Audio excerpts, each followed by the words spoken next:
Kan antara satu dengan yang lain ini kan pegang layar, kemudian ada yang di bawah, ada yang di belakang. Ini bahkan ini bukan beol Pak, tapi mengarahkan kapal. Mengarahkan kapal, ya. Dia di buritan.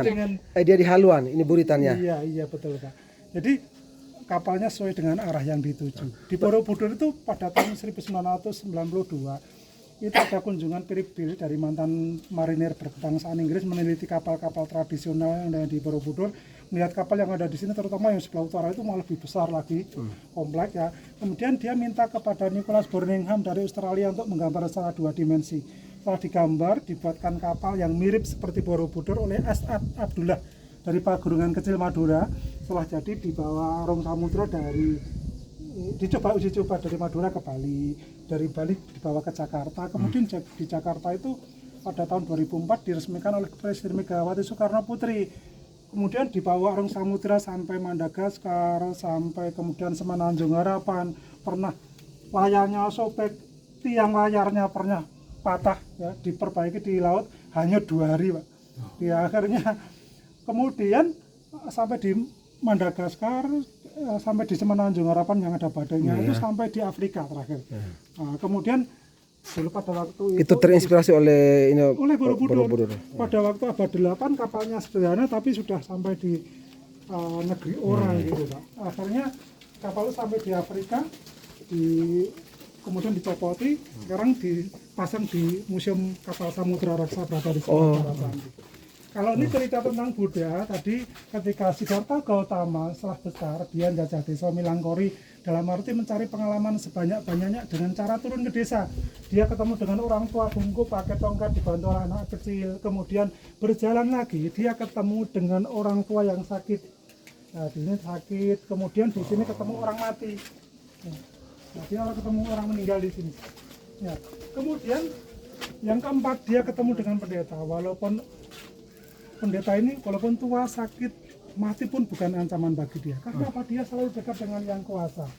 Orang itu pada dasarnya akan tua, sakit, dan mati. Kemudian ketemu pendeta ini walaupun tua, sakit, mati pun bukan ancaman bagi dia. Dia sangat teduh. Kemudian Siddhartha Gautama pulang ke istana. Di istana itu melihat perempuan yang norak, dalam arti pakaiannya tidak sempurna di sana ada. Kemudian banyak yang mabuk-mabukan, banyak yang tidurnya ngorok, terus ngiler juga. Akhirnya keluar, dia jenuh di istana itu. Siddhartha Gautama jenuh, keluar istana, mencukur rambutnya, mengganti baju budak yang sudah meninggal, bergaul dengan orang miskin, kemudian mengunjungi pertapa laki-laki, pertapa perempuan, pertapa.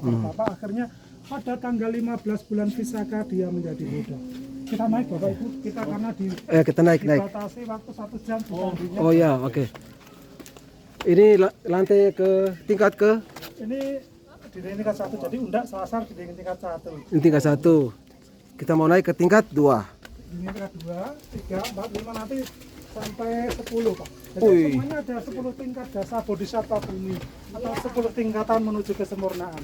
Oh gitu. 1 tingkat lagi Pak. Ini tingkat 2, hati-hati. Pegang. Mau pegang bisa?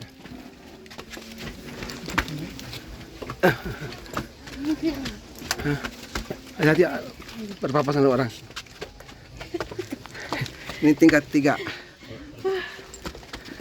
Jadi tingkat 3 itu seperti tingkat 5 Pak. Jadi undak, selasar, di tingkat 1, 2, 3. Jadi ini sama halnya tingkat 5 di Borobudur. Walaupun namanya tingkat 3, tapi kalau sebetulnya tingkat 5 karena undak, selasar, tingkat 1, tingkat 2, tingkat 3. Iya, betul. Oke. Kalau dulu ketika Candi Borobudur belum dicor beton, itu air untuk keluar airnya itu lewat darat. Oh, kayak talang itu ya? Talang air. Ini didesain oleh nenek moyang sehingga air dari candi itu akan keluar dari sini, nanti turun sini sampai di sana. Sampai di sini akan turun lagi sampai di sana. Tapi sekarang karena sudah dicor beton, dibuatkan parit-parit kecil, nanti kan mengarah ke pipa yang besar. Di sini kalau ditarik batu yang ada besinya ini, di dalamnya ada pipanya besar, nanti dari parit-parit itu akan mengarah ke pipa yang besar, sehingga turun ke sumur resapan. Kalau yang besinya kayak gini Pak, ini ditarik ke atas, di sini ada pipanya kecil ya. Kemudian ini untuk suplai air untuk steam cleaner. Jadi steam cleaner untuk membersihkan candi itu listriknya ambil dari ini, Pak. Oh, yang kotak itu ya? Ya, Oh, ini itu. batu beraliran listrik, Pak. Ini bukan batu ajaib. Nah, ini untuk pengoperasian steam cleaner di sini. Kemudian bagian yang tidak ada reliefnya ini disemprot menggunakan steam. Nah, kemudian yang bagian yang ada Reliefnya? reliefnya ini hanya menggunakan selang dan pakai sapu hijau aja. Oh, pakai sapu Nggak hijau. boleh pakai steam cleaner nanti. Kayak kuas gitu ya. Iya bisa hancur. Ya. Ini dikatakan batu ajaib bisa, Pak. Ini kan dari PLN juga, Pak. Di Jambi. Lobet nih. Iya. Tapi kalau masih cas HP di sini nanti nganu, Mas, ajaib, Mas. Tinggal 10 menit HP-nya akan hilang. Oke, ini tingkat 3. Tinggal 3. Kalau patung Buddha yang nggak ada di candi ini yang berada di sebelah barat ya Buddha Amitabha. Berarti ini sebelah barat berarti tiganya nih. Ya. Berada di sebelah barat candi ini posisinya Ya, udah. ya Amitabha, Buddha Amitabha ini sedang bersemedi. Oh, posisi tangan seperti Ya, itu. posisinya dia bersila begini. Kemudian yang ada di sebelah utara Abhaya Mudra sedang memberikan ketenangan, tenang, jangan takut, kami memberi ajaran yang baik. Itu posisi tangannya? Gini posisinya. Begini? Ya. Oh. Kalau berada di sebelah timur itu Buddha Sparsa Mudra. Ketika dulu Siddhartha Gautama bersemedi, dia diserang oleh iblis Mara. Iblis Mara itu menyerangnya dengan menggunakan anak panah. Setelah dilepaskan dari busurnya, anak panah sampai di hadapan Siddhartha Gautama menjadi bunga yang sangat wangi. Sehingga dia bersemedi begini memanggil Dewa Bumi sebagai saksi ketika bersemedi diserang oleh iblis Mara. Reliefnya ada di sebelah utara tadi tingkat 1. Kemudian yang berada di sebelah selatan itu Waramudra, sedang memberikan berkah kepada umatnya. Apa namanya? Waramudra. Waramudra. Waramudra. Ya.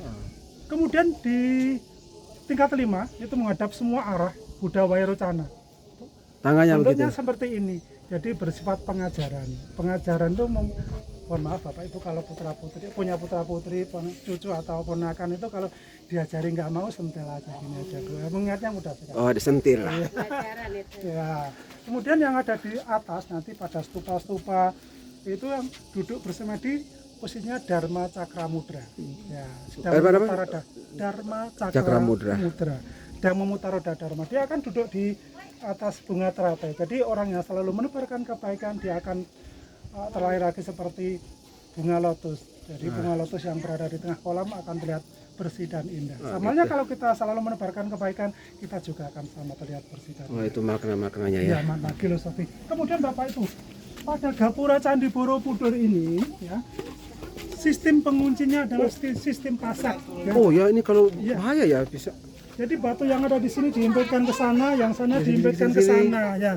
Kemudian kunci utamanya hanya batu seperti huruf T ini, Pak. Aha. Ya. Kalau batu seperti huruf T ini diambil, yang lainnya akan jatuh. Baru akan jatuh pasti. Iya, Pak. Bahkan di atas itu walaupun berukir ini Pak gapuranya, itu tetap di sini ada huruf T-nya, Pak. Ini ada huruf T-nya, T semua ke sana, atasnya dikasih ukiran, kasih stupa. Ini juga kuncinya hanya batu seperti Huruf T itu. Ya itu dikembangkan di jalan tol itu ketika ada ini penyangga, kemudian ini juga ada seperti huruf T. Nah, ini juga pengembangan dari Borobudur. Ini kan tanpa ada pengunci, tanpa ada baut kah apa nggak ada. Nggak ada. Hanya benar-benar. Cuma batu saja. Hanya saja kalau lengkap itu T-nya sampai di sini Pak, banyak Pak. Oh iya Kemudian iya. atasnya dikasih Kasih. ornamen-ornamen atas stupa, itu akan tetap kokoh. Ah, iya.